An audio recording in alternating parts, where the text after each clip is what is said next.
ಅಲ್ಲ ಎಷ್ಟ್ ಚಂದ ಹೇಳಕತ್ತಿಪ್ಪ, ಆಕಿ ಹಿಂದೂನ ಇರ್ಲಿ ನಾವು ಮುಸ್ಲಿಮ್ಸ ಇರ್ತೇವೆ ಅಂತೇಳಿ ಅಕ್ಕಿ ಧರ್ಮ ಆಕಿ ನಡೆಸ್ಲಿ ನನ್ನ ಧರ್ಮ ನಡೆಸ್ಲಿ ಅಂತಿದ್ವಿ.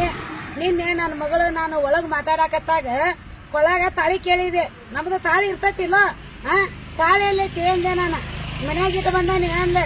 ಮನ್ಯಾಗ ಇಟ್ಟು ಬರಾಕ್ ಕಟ್ಟಿಯೋ ಏನ್ ತಾಳಿ ಕರೆನ ಕಟ್ಟೆ. ನಿಜ ಇದ್ರಾಕಿ ನಿನ್ನೆ ನನ್ನ ಮಗು ತೋರಿಸ್ತಿದ್ಲಿಲ್ಲೋ ಹಿಂಗ. ನೀನು ಇಷ್ಟು ಮೋಸ ಮಾಡಾಕತ್ತಿ ನನ್ನ ಮಗಳಿಗೆ ಎಲ್ಲೆಲ್ಲ ಕರ್ಕೊಂಡು ಹೋಗಿ. ನೀನು ನಿಜವಾಗಿ ಆದ್ರ ನೀನ್ ಈಗ ಆಕಿ ಹಿಂದೂ ಅಂತ ಹೇಳಿಬಿಟ್ಟಿ. ನೀನು ಆಕಿ ಹಿಂದೂನ ಆಗಿದ್ರ ಕೈಯಾಗ ಮೆಹಂದಿ ಯಾಕೆ ನಿಮ್ ಭಾಷೆ ತಕೋತಿದ್ಲು? ಮತ್ತೇನೈತಿ ಹಣಿಗೆ ಯಾಕೆ ಕುಕ್ಮ ಹಚ್ತಿದ್ದಿಲ್ಲ ಆಕಿ? ಇಲ್ಲಿ ನೋಡ, ನಿನ್ನ ಭಾಷೆದೊಳಗ ನಿನ್ನ ಹೆಸರು ಹಾಕೊಂಡು ನಿನ್ನ ಭಾಷೆದೊಳಗ ನಿನ್ನ ಹೆಸರು ಹಾಕೊಂಡು ಕೊಳ್ಳ ಗುಳದಾಳ ಇಲ್ದ ನನ್ನ ಮಗಳು ಹೆಂಗ್ ಮಾಡಾಕತ್ತಾಳ? ನಮಗ ಹಣಿ ಮೇಲೆ ಕುಂಕುಮ ಇಲ್ಲ, ಕೈಯಾಗ ಬಳಿ ಇಲ್ಲ. ನನಗ್ ಸಂಕಟ ಆಗುದಿಲ್ಲ ಅನ್ಪ. ಇಷ್ಟ ದಿನ ಹೊತ್ತು ಎತ್ತು ಹೊಡೋದು ಎತ್ತ ಮಾತಾಡ್ತೇವ ಮಾರಾಯ.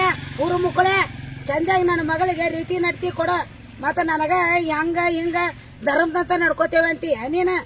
ಹೊಟ್ಟಿ ಉರಿಯಂಗಿಲ್ಲ ನನ್ನ ಮಗಳ ನೀ ತಗೊಂಡ ಹೋದ್ರ ಬಿಟ್ಟು ಬಿಡಾಕಿನ ಸರಳ. ಮತ್ತಿಲ್ಲಾರ ಏನ್ ಹಾಕ್ಯ ನೋಡ, ದೇವ್ರಿಗೆ ಗೊತ್ತ.